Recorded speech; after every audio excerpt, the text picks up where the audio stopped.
Can I try to take on some of these questions and then see what you think? Let's do it. All right. So what is a sophist?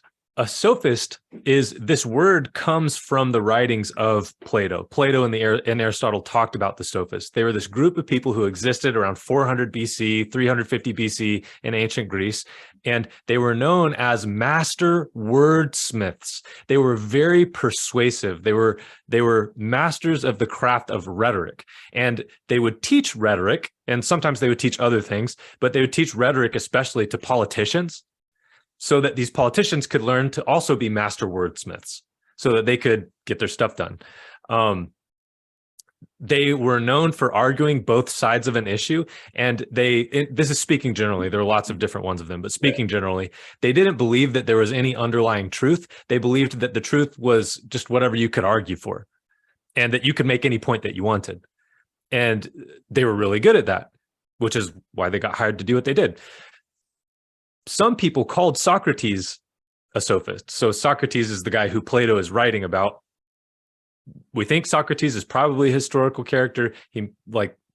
Plato may be like using a real person in his writing. Plato's the person who's writing, so Plato's the one we really care about. But the sophists in Plato's writings, the sophists come into conflict with Socrates, who in Plato's writing is sometimes called a sophist, but is really not. Why? Because Socrates is after the truth.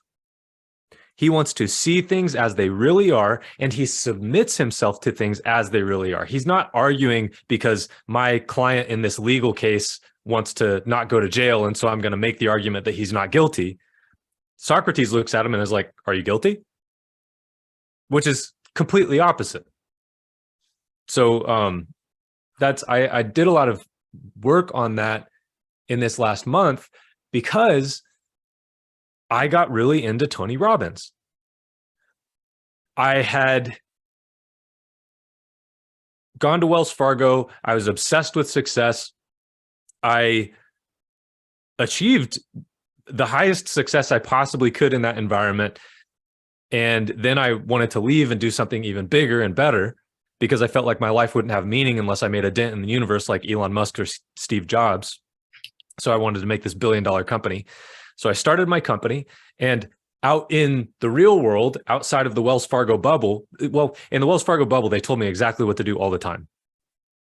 And all I had to do was work really hard for really long hours and be on call whenever they needed me.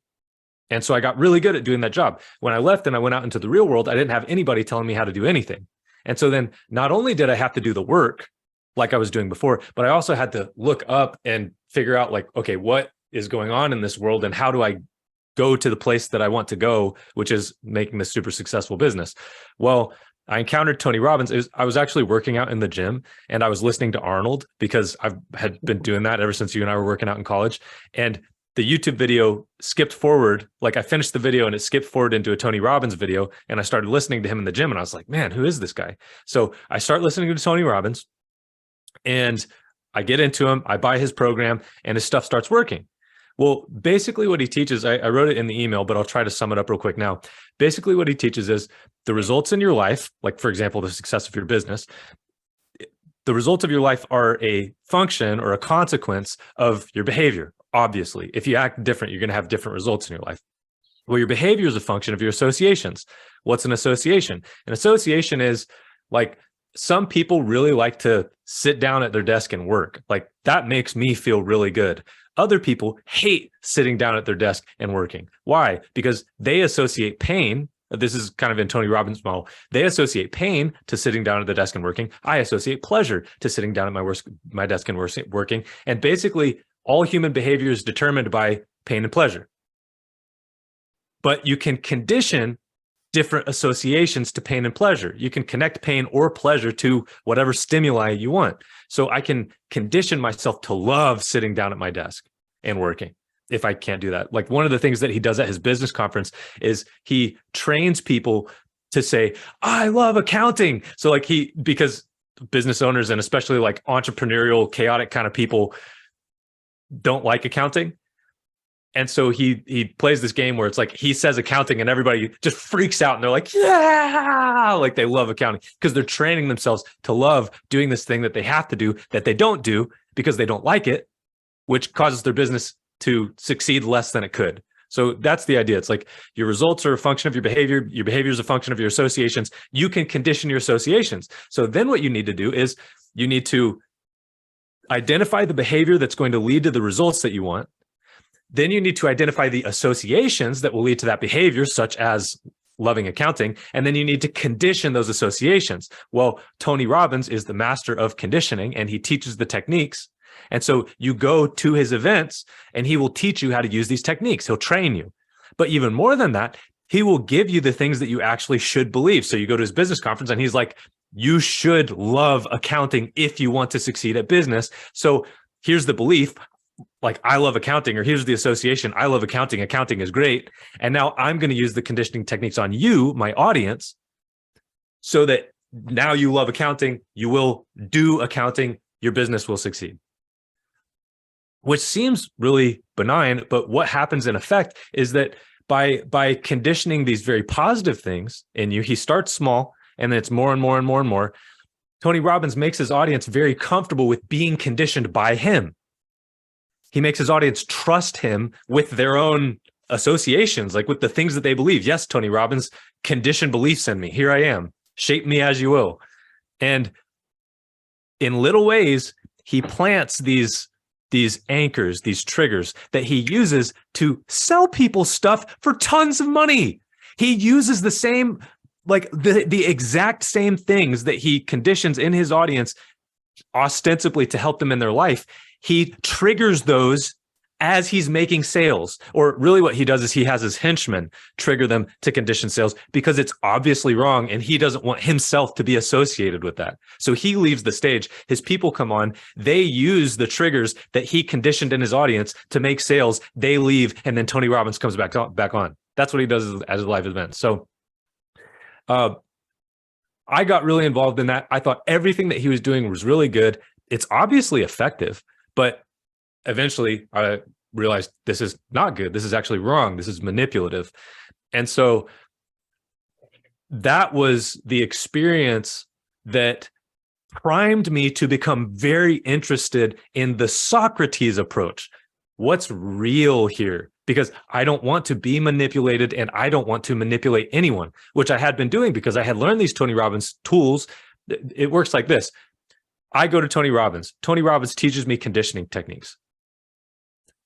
This allows me to create associations, to create behavior, to create results. Now I can take these conditioning techniques. I can go start my own live events. I look at other people and I ask them, what are the results that you want but don't have? And they tell me, like, I really want my business to succeed, but it's not. Or I really want my relationship to succeed and it's not. And then I ask, what behavior would lead to that success? And they say, well, if I did this, then it would work. And then I say, well, why aren't you doing that behavior? Well, because I don't like this, or I can't get myself to this, or blah, blah, blah, blah. And so then I help them to learn to identify the associations that are preventing the behavior that would produce success. And then I use the conditioning techniques to condition those associations in them. And now all of a sudden I'm helping people get the life they want. That's basically what I was doing. But what I was doing was I was manipulating people. I was manipulating them to do the right thing.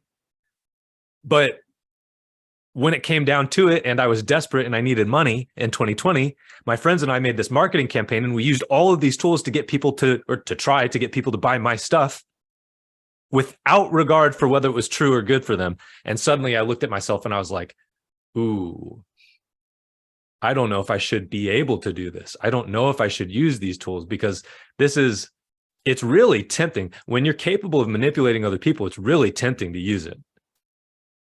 Kind of like Gandalf in Lord of the Rings says, like, I don't know if you remember this scene, but Frodo offers the ring of power to Gandalf, and he says, "No, I don't tempt me, because I would use this power in an effort to do good, but through me it would do terrible things."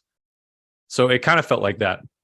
So that's the experience that primed me to be very interested in to want to submit myself to the truth. I wanted to like disarm myself from wielding these manipulative tools, these conditioning tools. I wanted to stop doing that. And so I said, I'm only going to tell the truth. I'm never going to hide some ulterior motive. I'm going to put it right up in the light. And if I think someone should do something differently, instead of, even in an effort to help them, if I think they should do something differently, I'm not going to like gently, like sort of subtly move them there as if it's their idea. I'm going to just say, this is what I think you should do, and here are the reasons why, which is more blunt, but it gives them the responsibility. So I started practicing that, and that whole experience is what led me to, I mean, that was the beginning of this project. So I think Robbins is properly identified as a sophist because he is a master of linguistic manipulation, and he uses it to make tons of money. And he doesn't, when you go into his conferences, he doesn't tell everybody, hey, everybody, you should learn the truth and act accordingly. He says, you can do whatever you want. Here are the tools. He literally has a book titled Unlimited Power. I think that like a great way to describe it, because something you said is, you said sophists are master wordsmiths, and it didn't matter kind of what side of the aisle they fell on, for argument's sake. First, and then with Tony Robbins, you kind of talked about how Tony Robbins, it doesn't, like there's no right or wrong. It's pain and pleasure. You can utilize the skill for any direction you want to go to. And I think that kind of lines up perfectly for that argument of, is Tony Robbins a sophist? And well, your definition of a sophist ties in very well with Tony Robbins. If a sophist is someone that it's a master of words that utilizes words to manipulate a situation for them or for their sake, that's exactly what he's doing. Mm-hmm. You know what I mean? Yeah, no, just an insight that I was just kind of putting together with what you're saying. Cool. Good. It's good to have that reflected back. So I guess here's another question, or did you want to say something, Ashley?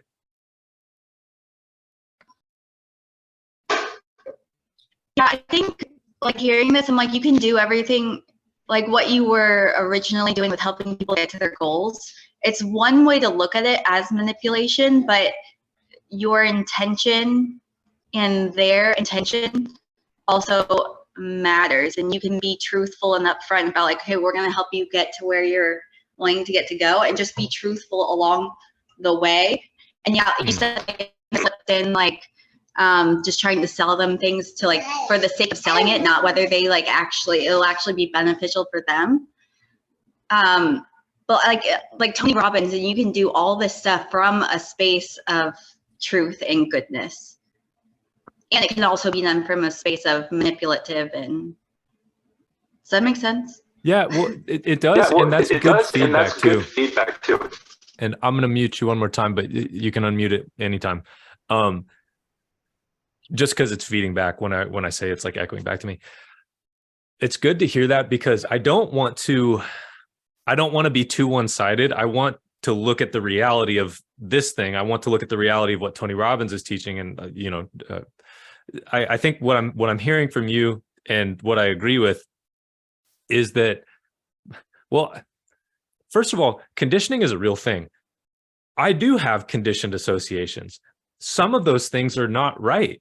Like I might have experiences from my childhood where I learned to associate certain things incorrectly, and I might be still bearing that association, and it might be affecting my behavior and affecting the results in my life in a way that's not good. And then maybe it's appropriate to use some conditioning techniques to address that incorrect association, to correct it and make it more healthy. And that maybe the way to do that would be to, if I'm working with somebody, to say, hey, here's a technique. Here's exactly how it works. You good, David? Okay.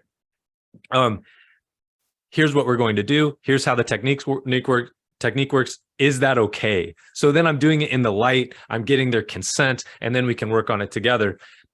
And then I think the important distinction between doing that and what Tony Robbins does is the goal of what we're talking about right now is I want to take a false association and I want to align it with truth.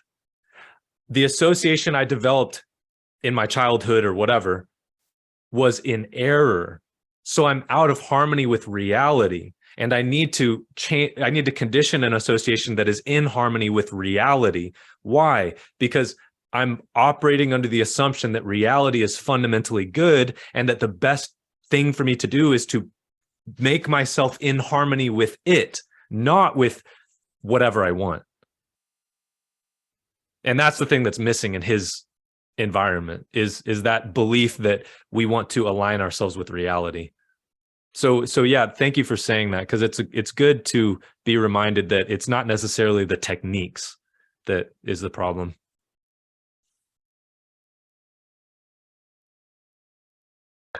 Another perspective of that too, in the line of work I'm in, like a phrase we say is that there's a gift in everything. So even being like having a belief that's out of alignment, and then having all of these experiences based off of this belief that might seem negative, there's also a gift in that. So like to be able to unravel it and find like the lesson you learned through that. Because then those experiences were actually helpful and are shaping you into a better human as well.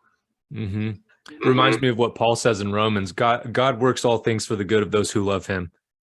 Meaning, as long as you're willing to look at the truth of the thing and respond accordingly, you will benefit from whatever it is.